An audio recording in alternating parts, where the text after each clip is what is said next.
Comment cette parole est-elle exécutée? La parole est l'autorité, et il dit la parole est exécutée à travers des vases oints. Nous venons ici, nous vous transmettons les ordres de la parole. Que vos esprits soient ouverts. Et quand vous allez comprendre, alors l'esprit va se déverser. La charité va oindre cette parole en vous. Vous allez sortir en tant que fils et fille adoptés. C'est ce que Dieu veut faire maintenant. Parce que c'est fini. Je ne sais pas pourquoi je dis ça, mais c'est fini. Il veut parachever son œuvre en toi. Oh, qui entend cela? Le Seigneur veut parachever son œuvre. Alléluia. Merci Seigneur. Il veut parachever. La parole est exécutée par des vases oints. Nous allons quelque part maintenant. Nous comprenons que la seule manière pour aller dans l'enlèvement, c'est par la parole. Et comment la parole vient-elle? Par des vases oints. Amen.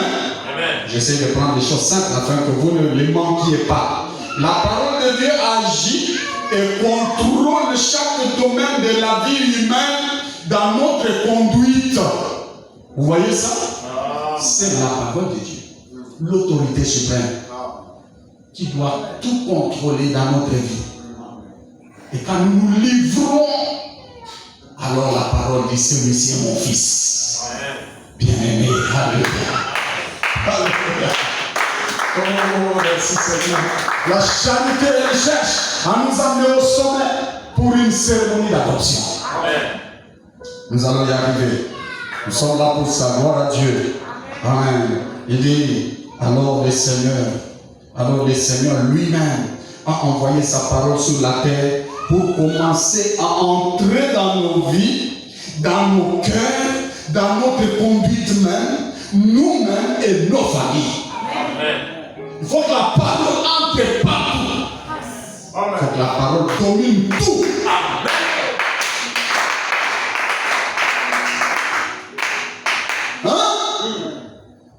La parole entre partout et commence à nous tourner vers sa volonté. La parole, elle nous prend tellement qu'elle nous tourne vers sa volonté afin de dire que ta volonté soit faite, que ton royaume vienne, que ta volonté soit faite sur la terre comme au ciel. Gloire au Seigneur. Que ta volonté soit faite en moi, Seigneur. Que cette partie de la terre obéisse à ta volonté, Seigneur. Que rien en moi s'oppose à ta volonté, Seigneur. Amen. Je veux être un même esprit avec toi. Alléluia. Merci, Seigneur. Vous êtes ici à mon divin? Parce que la parole agit comme ça. Il veut parachever son œuvre. Il veut poser en toi la pierre de fer.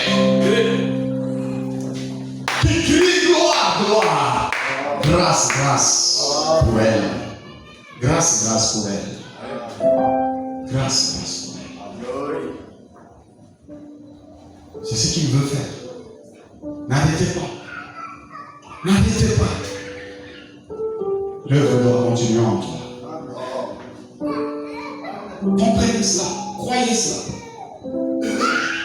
Nous sommes au troisième pas et au dernier. Tu entres pas, c'est fini. Scellé. Un même esprit avec lui. Même pensée. Même personne. Christ en toi l'espérance et la gloire. Manifestant sa vie. Ses attributs. Alléluia. Vous êtes ici à mon divin? Vous avez saisi quelque chose ce soir?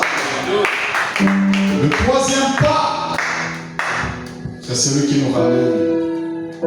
Le troisième pas et le dernier qui nous ramène et nous unit avec la déité. C'est le baptême de feu de la charité.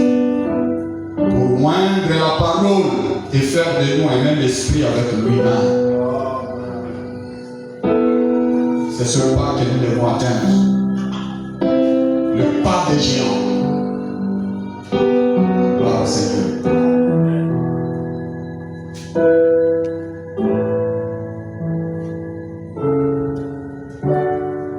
Est-ce que quelqu'un peut dire, Seigneur, fais-moi un même esprit avec toi?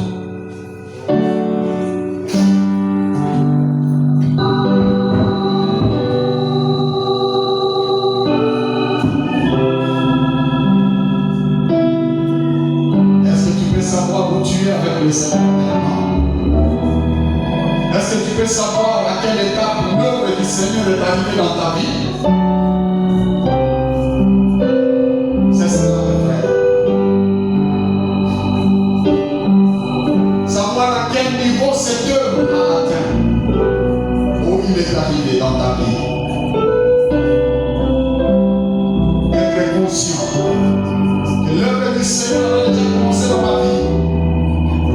Et il faut qu'elle s'accélère maintenant pour que la pierre de fer soit posée. Ne pas être le feu de la charité.